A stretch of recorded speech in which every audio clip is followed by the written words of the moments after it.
friends, and welcome to another episode of Chapters on Armstrong Television. Chapters is the show that profiles authors, editors, and publishers in the West Virginia, Kentucky, and Ohio region. I'm your host, Carter Seaton, and I'm delighted to have you with us today. Today, our guest is distinguished author Donna Meredith. And actually, it's a pretty good idea that we have got Zoom as a way to do these today, because Donna is actually in Tallahassee, although she's from this area. So welcome to Zoom. Donna is a Clarksburg, West Virginia native, but she's called Tallahassee, Florida home for the last 30 years. She graduated from Fairmont State College, West Virginia University, and Nova Southeastern University, and she also studied creative writing at Florida State. After decades of teaching high school English and journalism in West Virginia and Florida, she retired and started writing.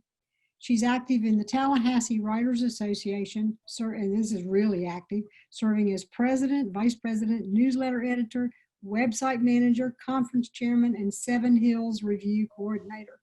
You've worn all the hats, haven't you? Yeah, I have. Yeah, she is also a member of the West Virginia and Florida Writers Associations, and in 2017, she became the associate editor of the Southern Literary Review. So thank you so much for being with us. So 5 books and lots of book reviews later, you're still reading and writing, and we're delighted that you took a few minutes to spend time with us. Today we're going to focus really on your latest book, Buried Seeds, but we also want to review some of your other books so that authors or readers and writers and lovers of books and reading can just buy the whole lot. First, tell us about your writing life. When did you know you wanted to be a writer? Oh, when I was still in grade school, I was already writing little detective stories and such.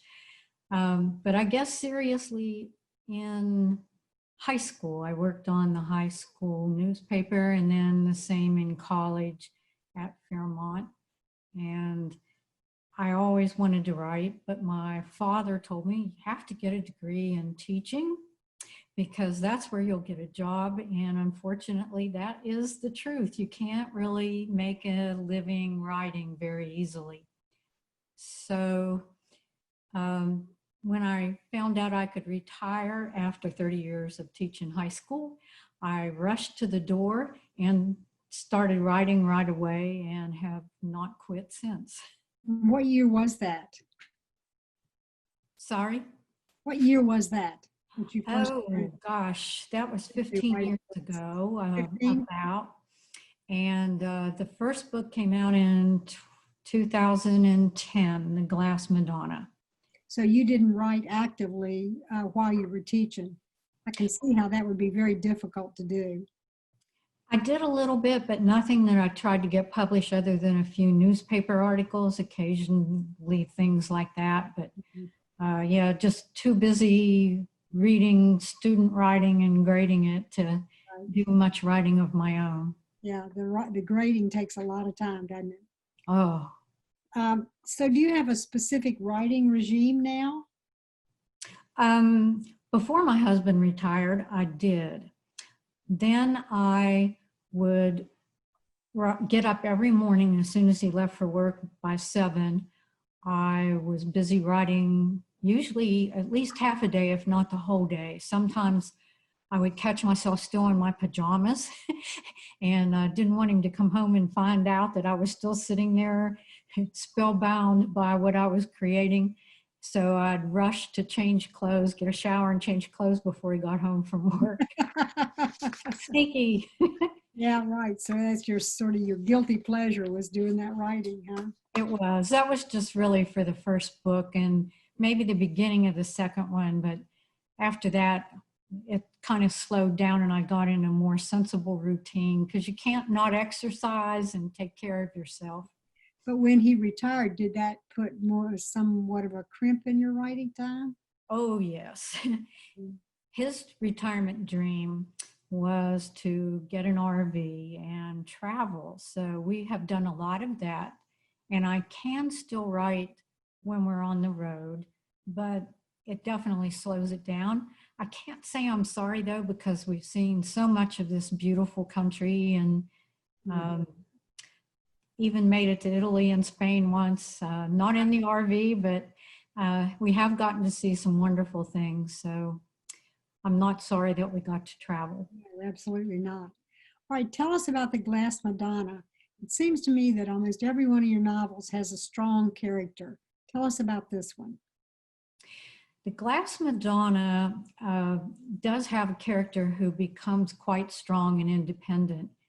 My sort of overall theme in the writing is to have a strong female. She has flaws, but then she grows and becomes stronger and better as the story goes along. And in the Glass Madonna, I started that novel because Clarksburg, West Virginia had so many glass factories. And when I was doing some family research with my mother, I learned that my great-great-grandfather helped to start the Pittsburgh Plate Glass Company there.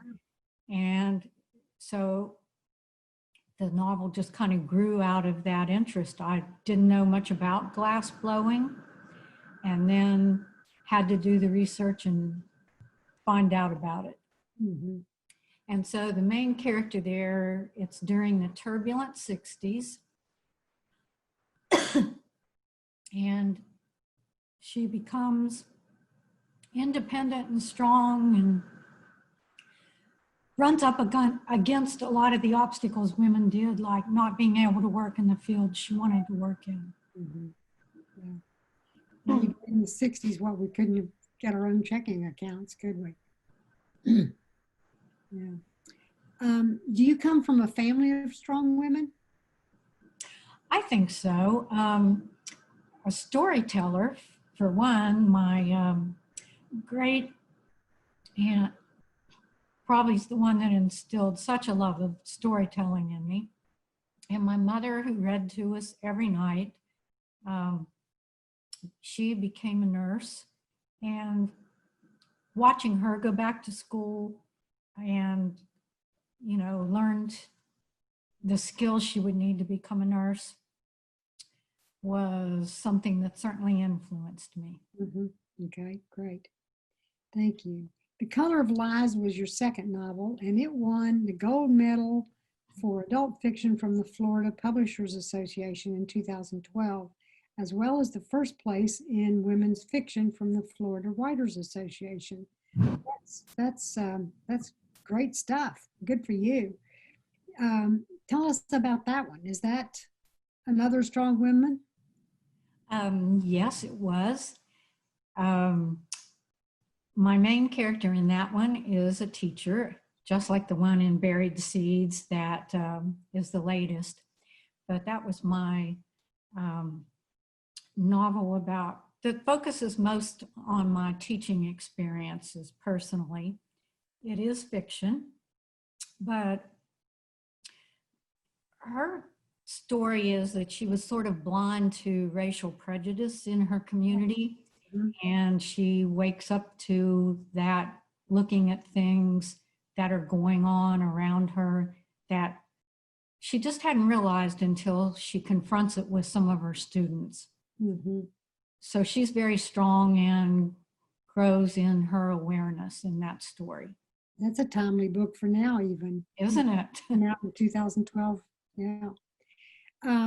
Another one, Wet Work, in 2013. You've been prolific. Okay, won a Royal Plum Literary Award, again, sponsored by the Florida Writers Association. And it's about contaminated water and her dealing with that.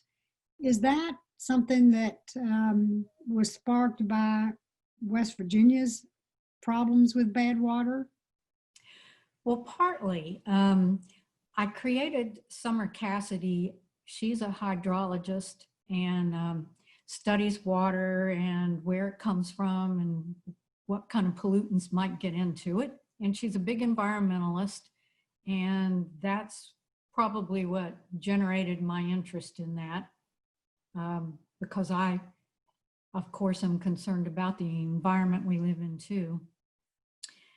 The first story's water problems are here in Florida because of the water shortages that we have. The second one, Fraccidental Death, is centered in the Harrison County area of West Virginia and looks at fracking and the damage that is done to the water there through fracking fluids and other ways that fracking is a problem for the environment. Did those two books give you a lot of research work to do first? Oh yeah, every one of the books has actually, but those two a whole lot, because I didn't know a thing about being a hydrogeologist and had to study that and interview a lot of hydrogeologists. And I've found that with all my books, I've had to do research.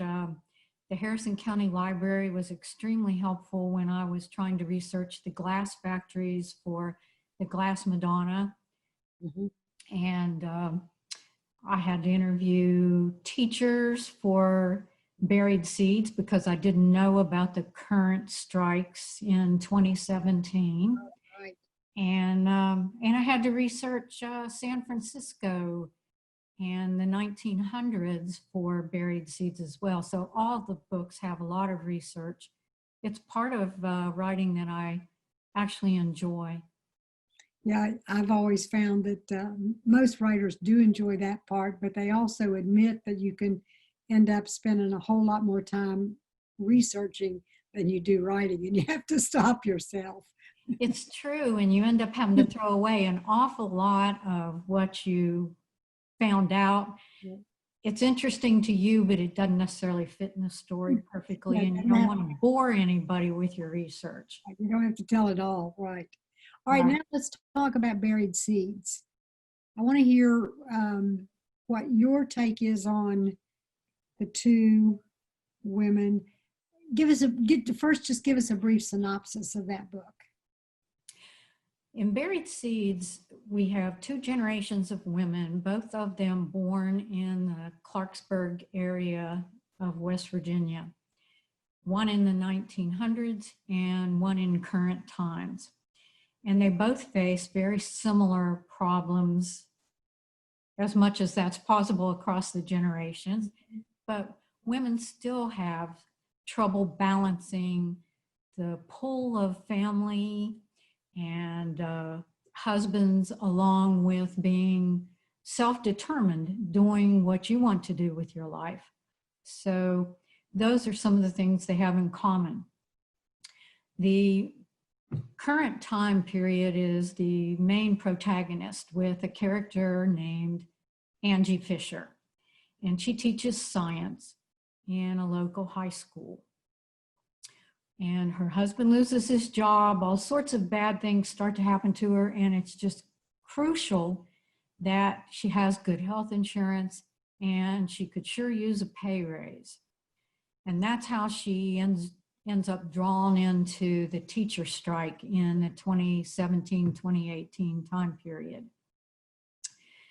And she's very shy, so that's her growth. She doesn't mind getting up in front of students, but put her in front of adults and it's a whole other thing. Right. She loses her confidence. So that's something that has to grow for her. Plus it throws her into conflict with her husband in this situation. Totally, because he is looking for a job with the FBI.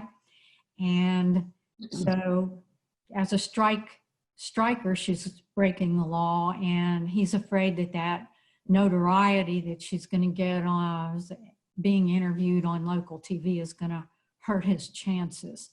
So they are in big conflict, and you don't know until the final pages whether or not their marriage is going to survive.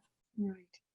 In the past period, Rosella Krauss encounters all sorts of difficulties. The first way that being a woman is a problem for her, her mother dies in childbirth. Her father tries to dictate what kinds of things she can draw. She fancies herself an artist. He tries to arrange a marriage for her that she doesn't want to agree to. She doesn't love the man. And she finds out later it was all part of a business deal concerning land. And so she runs away. And that doesn't turn out so well in some regards. And yet, it does give her the opportunity to go out and see the world. And when she's out there, she meets all sorts of interesting people who have a big influence on her and get her involved in the women's movement in the early 1900s. So that's a major influence for her life. She is able to find her voice and make friendships that last a lifetime for her. And eventually she does find true love, of course. Of course. What would a book be without it? Exactly. I love the way you used a scrapbook to tie these two generations together. It reminded me a little bit of Bridges of Madison County, the way they used a photograph book, I think a book of photographs, to replay the history of these two people. But it's also a little bit of a mystery that you've got going on, because clearly Angie doesn't tell her daughter how she figures into this whole scrapbook of life till way in the end of the book. No, Angie's mother kind of hides all the who her mother really was, who her father was. Angie's adopted, and adoption actually is a huge thing that ties these generations together. Both of them have adoptions going on, and for different reasons, but Angie is adopted, and so she knows nothing about her birth family until the very end of the story. And that the scrapbook is important. Also, Rosella's daughter kept a journal, which those pages are included in the scrapbook, and the mother has pieced together enough of the story from different sources that eventually Angie learns who her father is and goes to meet her birth mother at the end. Right. You've told this book in most chapters from the perspective of one person. It's a solo voice telling the story, but it differs from chapter to chapter. But not all of them are that way. I think there are several that are like the overreaching narrator. What made you decide to do your book this way? The others, are any of the other chapters in any of the other books done in first person? The Color of Lies is in first person. Is it? And it's one person all the way through. This Uh-huh. one is way more complicated in its structure. It is first person, Angie, and first person Rosella, and then a few chapters third person Jack, with his viewpoint, his story being told. And there's a few chapters they're still told through Rosella's voice, but in 1920 rather than the early 1900s when she was younger. Mm-hmm. And that gave me the opportunity to have Rosella present when women actually got the right to vote. She gets to see the newspaper headlines that she was a part of, and finally her daughter understands why her mother has gone traipsing off across the country sometimes, risking her health and taking her away from the family, because it was so important to her that women actually got some control over their own money, over their choices on where they were going to live and who they were going to marry, and the right to vote. Mm-hmm. What inspired you to use these issues to write that book? Anything in particular? Anything in your family or your family's background, or just women's issues in general? I think just women's issues in general. I've been disappointed that the ERA never actually was ratified by the final states to make it the law. You know, when I started writing the Glass Madonna, which also touches on many of these same issues with getting the right to vote, I kind of thought that young girls didn't remember what women had gone through in order to get equal rights. They had forgotten, growing up in the 60s, you know, we still didn't have total right. You couldn't say that you were going to necessarily get into law school and have an equal chance with a guy to get that position. There was a glass ceiling, and I think girls had forgotten that. And I was seeing such a backlash of Phyllis Schlafly type things going on that I got scared that young girls wouldn't realize what life was like back before women had access to birth control and had that control over their own lives and bodies. And the epigraph in Buried Seeds is a quote from Susan B. Anthony that expresses that very thing. And interestingly, it was not something that I had read of hers before I wrote the Glass Madonna or this book. But then last summer, I had the opportunity to tour her home in Rochester. And came across that quote. Would it be okay if I read the epigraph to you? Absolutely. These are her words from 1894. We shall someday be heeded, and we shall have our amendment to the Constitution of the United States. Everybody will think it was always so, just exactly as many young women now think that all the privileges, all the freedom, all the enjoyments which women now possess always were hers. They have no idea of how every single inch of ground that she stands upon today has been gained by the hard work of some little handful of women of the past. Wow. And I think that's so prophetic. Yes. And I think all the movements are like that. You know, with the passing of John Lewis this past week, we've seen that with civil rights, that young people may have taken for granted some of the things or not known about some of the things he did. And I think all movements are like that. They start with just a few people who push hard. I think Barack Obama said that either in his inauguration or at some point, that he stood on the shoulders of John Lewis. He did. Yeah. Before you wrote fiction, you wrote a nonfiction book. And in a sense, it's about Kelsey Murphy. Actually, that was the year after the Glass Madonna. Okay.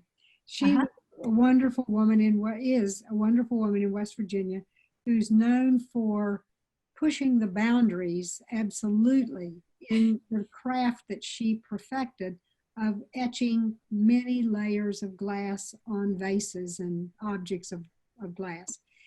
And I've read that book as well, and I've seen so many parallels between your fiction and that book, that person that you wrote about.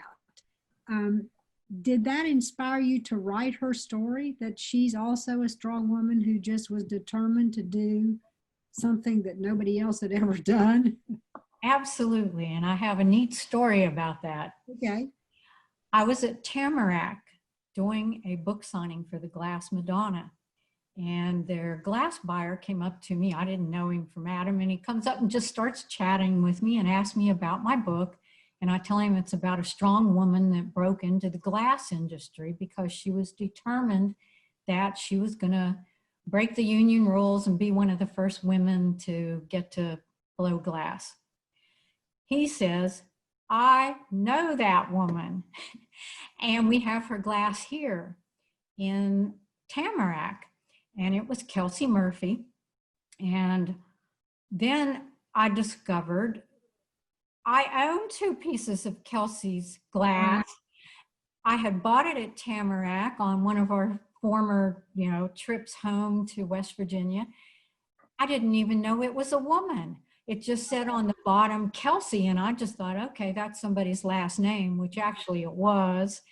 But that's what the name she goes by.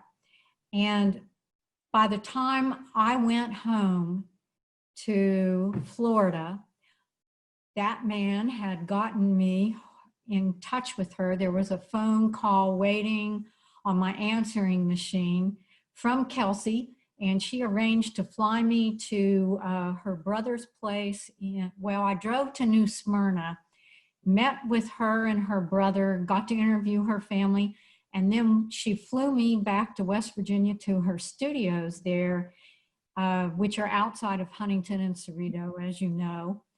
And that book grew from there. It actually took less time to do that one than any of the other books because it is nonfiction, and it's basically journalism. I mean, I interviewed people, everybody from the factory workers at Pilgrim and to the management. All kinds of people contributed to that story, and I did a little bit of research on all of West Virginia glass factories for it. So It's a wonderful book as well. Thank you. I enjoyed writing it, and I think it's a story that needed to be told. That glass is absolutely gorgeous, as you know. It's there in the Huntington Museum and over at Marshall University. So it just beautiful, beautiful creations. And now I own maybe 6 or 7 pieces of it, and I hope someday my daughter will appreciate it as much as I do. Good. What is next for you? I don't know if I'm going to do another fiction book or not. I have all kinds of ideas always, but our West Virginia literary historian, Phyllis Moore, has been encouraging me for the past few years to do a book on West Virginia writers. Wow. And contemporary ones that no one else has really looked at. And I have done a few articles like for Appalachian Heritage, and I should say Appalachian. That shows that my family was from Western Pennsylvania originally. And I grew up saying Appalachian instead of Appalachian. But Phyllis wants me to write a book about some of the writers we've discussed online for the past, I don't know how long, 4 or 5 years anyway. Lee Maynard, Chuck Kinder, Marie Manila. There's just so many wonderful West Virginia writers. My problem is going to be how to limit it and how to organize it. There's just wonderful writers there. Yeah. She's, and she is a compendium of the entire list, I'm sure. She is. And I am really widely read in West Virginia writers now. And I know I can't cover everybody that I admire and like. And then it's like, do you cover only those writers who wrote about West Virginia settings, or do you broaden it out, like to cover A Pure Heart by Hasseb, which, I just thought that was a wonderful story. And Zoe Ferraris's series of mysteries that are set in Saudi Arabia, I thought they were just beautifully done, and of course appealed to me because of the struggle for women to get their rights there that's evident in her mysteries. So I don't know what's next for me, if I can tackle something that big or not. Oh yeah, you can do it. You can do it. Well, we're so excited that you were with us today. Thanks for taking time to talk to us.